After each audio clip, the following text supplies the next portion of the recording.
একজন সাধারণ ছেলে যার জীবন ছিল একদম স্বাভাবিক, কিন্তু হঠাৎ করে তার দায়িত্ব হয়ে যায় বিশ্বের সবচেয়ে ধনী মেয়েটার যত্ন নেওয়া। আর মজার ব্যাপার হলো, যে মেয়েটার চারপাশে শত শত মানুষ ছিল, সে মেয়েটাই এখন শুধু ইচিকার উপর ভরসা করতে শুরু করেছে। কিন্তু নতুন স্কুলে যাওয়ার পর ইচিকা বুঝতে পারে এখানে সবাই সাধারণ কেউ নয়। কেউ বড় কোম্পানির উত্তরাধিকারী, কেউ ধনী পরিবারের সন্তান, আর তাদের মাঝে লুকিয়ে আছে একের পর এক রহস্য।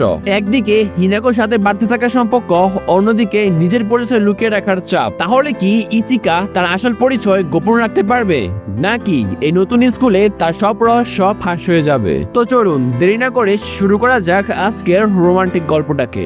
গল্পের শুরুতে সুজনে ইচিকাকে মনে করিয়ে দেয় যে আজ হিনাকোর স্কুলের প্রথম দিন, তাকে খুব ভালো করে হিনাকোর উপর নজর রাখতে হবে। কিন্তু তখনই হিনাকো ইচিকার দিকে তাকিয়ে একটা অদ্ভুত কথা বলে বসে। হিনাকো বলে, ইচিকা, তুমি কি আমার সাথে স্বাভাবিকভাবে কথা বলতে পারো না? এরপর হিনাকো সুজনের কাছে অনুমতি নিতে যায়, কিন্তু সুজনে প্রথমে বিষয়টি নিয়ে চিন্তা করে। শেষ পর্যন্ত সুজনে রাজি হয়ে যায়, আর এই কথা শুনে হিনাকো অনেক খুশি হয়ে যায়। ইচিকা বলে, আমি চেষ্টা করব, কিন্তু আপনি তো অনেক ধনী আর আমার মালকিন, তাই স্বাভাবিক হওয়া আমার জন্য একটু কঠিন হবে। হিনাকোর আচরণ তখন আরো অদ্ভুত হয়ে যায়। সে হঠাৎ এমন একটা প্রশ্ন করে যা শুনে সবাই অবাক হয়ে যায়। হিনাকো বলে, ইচিকা, আমি কি তোমাকে জড়িয়ে ধরতে পারি? এই কথা শুনে ইচিকা এবং সুজনে দুজনে চমকে যায়। হিনাকো বলে, তোমার শরীর থেকে একটা সুন্দর গন্ধ আসে। সুজনে বলে, স্কুলের পরে কি আমি একবার পরীক্ষা করে দেখতে পারি? ইচিকা বলে, তোমরা দুজন কি পাগল হয়ে গেছো?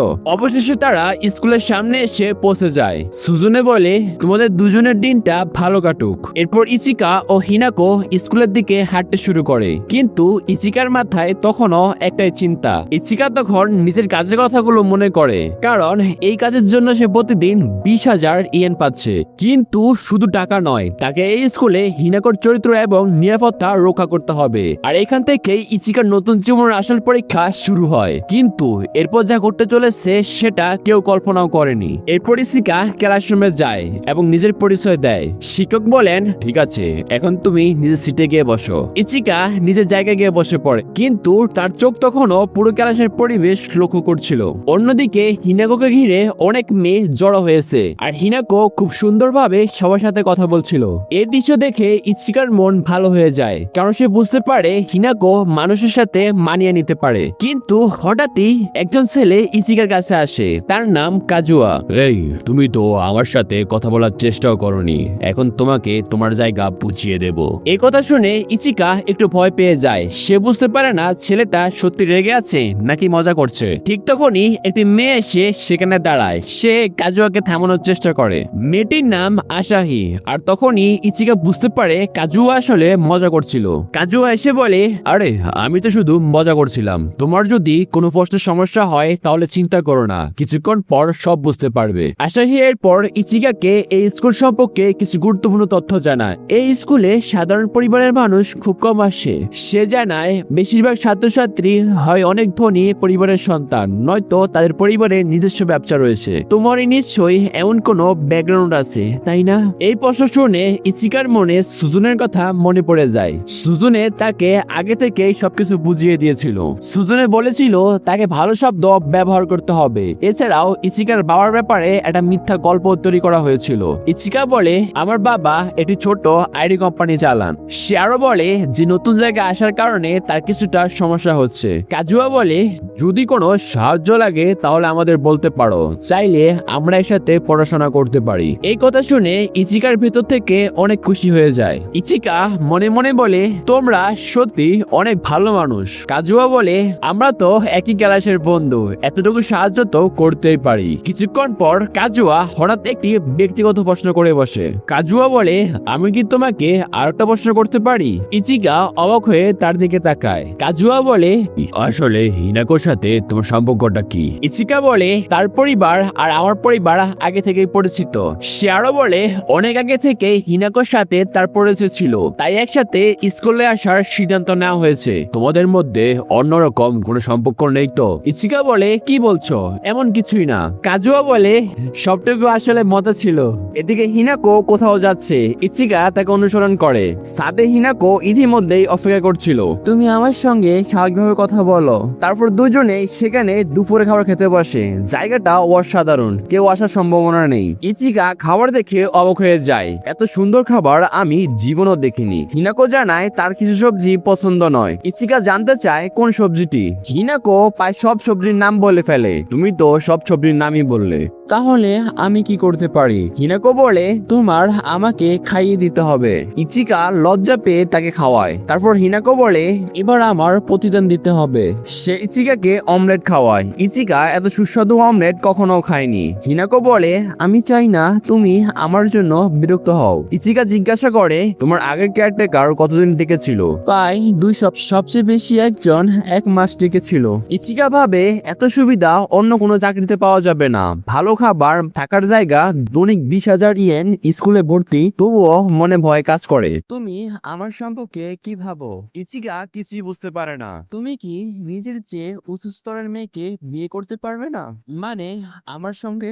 এটা শুনে ইচিকা প্রচন্ড ঘাবড়ে যায়। ইচিকা বলে এমনটা কখনোই হবে না। পরের দৃশ্যে হিনাকো ইচিকার কোলে ঘুমিয়ে পড়ে। ইচিকার কাছে ব্যাপারটা খুব ভালো লাগে। তখনই সুজুনে তাকে ফোন করে। সুজুনে তথ্য জানতে চায়। ইচিকা ফিসফিস করে বলে হিনাকো তার পাশে শুয়ে আছে। সুজুনে বলে যতদিন অভ্যাস না হবে আমি ফোন করব। তুমি কি তোমার কাজ ভালো করে করছো?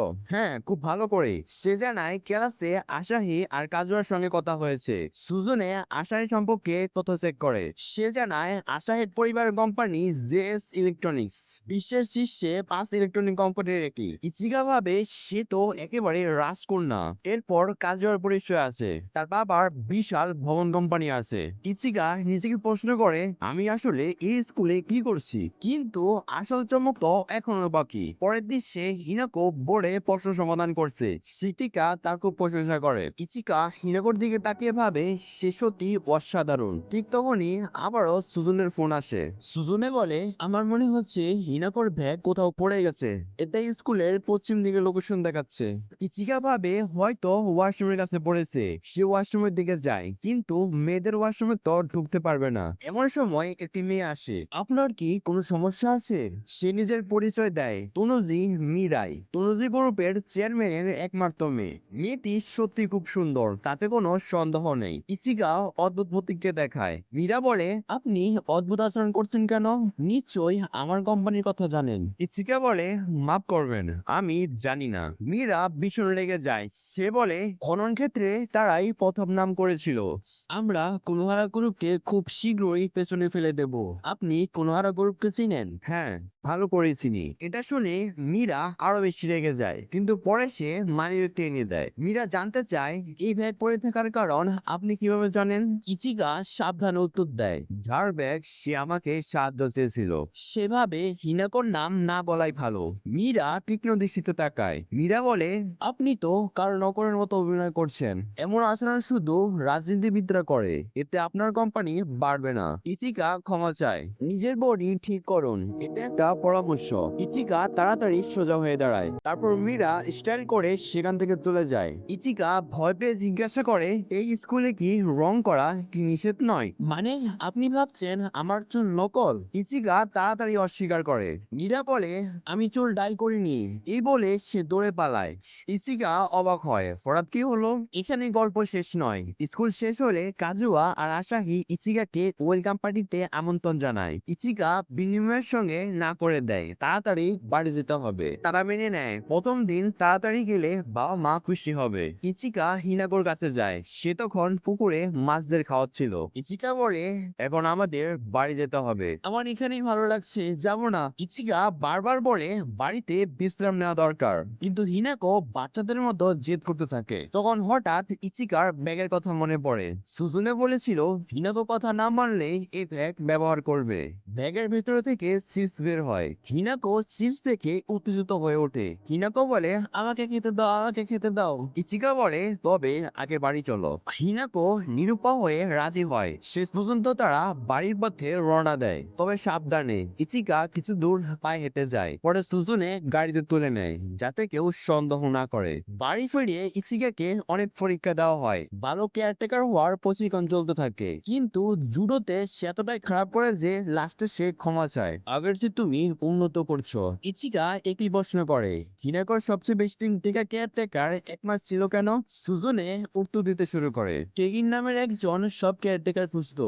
এবারই প্রথম একজন সাধারণ মানুষকে কেয়ারটেকার হিসেবে আনা হয়েছে। ক্লান্ত ইচিকা ঘুমাতে যাচ্ছিল, পথে হিনাকোর দেখা পায়। সে তাকে নিচের ঘরে নিয়ে যায়। ঘরটা দেখে ইচিকা অবাক হয়ে যায়। একেবারে রাজকন্যার ঘর ছিল। তারপর হিনাকোর ওয়াশরুম দেখায়, যা সুইমিং পুলের মতো বিশাল। তুমি আমার সঙ্গে গোসল করো না? একথা শুনে ইচিকা ভয়ানক লজ্জা পেয়ে যায়। পরের দৃশ্যে ইচিকা সত্যি তার সঙ্গে গোসল করছে, কিন্তু সে দ্রুত বজায় রাখার চেষ্টা করছে, কারণ হিনাকোকে দেখে সে খুব উত্তেজিত হয়ে পড়ছিল। ইচিকা একটি বই পড়তে থাকে, তাতে তার স্কুলের সহপাঠীর পুরো প্রোফাইল ছিল। ইচিকা ভাবে এসব জেনে রাখা উচিত। ইচিকা হিনাকোকে জিজ্ঞাসা করে, তোমার ক্লাসে কি কোনো বন্ধু আছে? না। ইচিকা অবাক হয়ে বলে, তুমি তো সারাদিন সবার সঙ্গে এত সুন্দর করে কথা বলো। ওরা আমার বন্ধু নয়। ইচিকা বলে, তোমার তো বন্ধুর প্রয়োজন আছে, তুমি তো আছো, আর কারোর দরকার নেই। এই কথা শুনে ইচিকার খুব ভালো লাগে। তারপর হিনাকো তার সামনে বসে বলে, আমার চুল ধুয়ে দাও। ইচিকা ঘাবড়ে যায়, কিন্তু ভাবে এটা কাজের একটা অংশ। সে চুল ধোয়া শুরু করে। ইচিকা বলে, তুমি আমাকে কেয়ারটেকার হিসেবে কেন বাছাই করেছো? হিনাকো মুশকিল আছে, তুমি আমার সব কথা মেনে নাও, সবসময় আমার যত্ন নেওয়ার চেষ্টা করো। সঠিক উত্তর না পেলেও ইচিকার বিশ্বাস জন্মায়, মেয়েটি তাকে বিশ্বাস করে। এরপর যা হলো সেটা পুরো গল্প বদলে দিল। হিনাকো জানায় তার খুব গরম লাগছে, সারা শরীর সুজনে ধুয়ে দেয়। ইচিকা চমকে ওঠে, মানে সুজনে তোমাকে গোসল করিয়ে দেয়? ঠিক তখনই দরজার দিকে তাকিয়ে ভয়ঙ্কর চোখ দেখা যায়। সেখানে সুজনে দাঁড়িয়ে ছিল। ইচিকা সম্পূর্ণভাবে শেষ হয়ে যায়। হিনাকোকে নিয়ে যাওয়া হয়। তুমি তো বেশ ভালোই কাজ করছিলে। আপনি কতক্ষণ ধরে দেখছিলেন? পুরো সময় সবকিছু দেখেছি। সুজনে তাকে একটা ওষুধ দেয়, যা উত্তেজিত কমায়। নেমের সঙ্গে এমন পরিস্থিতি হলে এ ওষুধ খেয়ে নেবে। ইচিকা ভাবে সে শেষ, কিন্তু সুজনে মনে মনে মুচকি এসে বলে, আসলে এটা ভিটামিনের ওষুধ ছিল। পরের দিন সকালে ইচিকা ক্লাসের জন্য দেরি করছিল, তাই দৌড়াচ্ছিল। তখনই হঠাৎ একটি মেয়ের সঙ্গে ধাক্কা লাগে। মেয়েটিকে দেখে ইচিকা প্রচন্ড চমকে ওঠে। সঙ্গে সঙ্গে সেখান থেকে পালানোর চেষ্টা করে, কিন্তু মেয়েটি চিৎকার করে বলে, ইচিকা, তুমি ইচিকা না? ইচিকা ভয় পেয়ে বলে, না না, ভুল করছো। মেয়েটি দৌড়ে এসে ইচিকাকে জোরে জড়িয়ে ধরে, কাঁদতে কাঁদতে বলে, ইচিকা, আমি তোমাকে অনেক মিস করছিলাম। এতক্ষণ দেখলাম কিভাবে ইচিকা ধনীদের স্কুলে টিকে থাকার লড়াই করছে, হিনাকোর সঙ্গে বন্ধুত্ব, মীরার রাগ, আর শেষে রহস্যময় বান্ধবী। পরবর্তী এপিসোডে জানতে পারবো এই মেয়েটি আসলে কে, ইচিকার অতীত কি, সে কি তার সত্যিটা বলতে বাধ্য হবে, নাকি আরো বড় বিপদ ডেকে আনবে। আপনি হলে কি করতেন অবশ্যই কমেন্টে জানাবেন। ভিডিওটি ভালো লাগে চ্যানেলকে লাইক ও সাবস্ক্রাইব করে রাখুন। তো পরবর্তী এপিসোডে দেখা হবে, ততদিন পর্যন্ত বিদায়।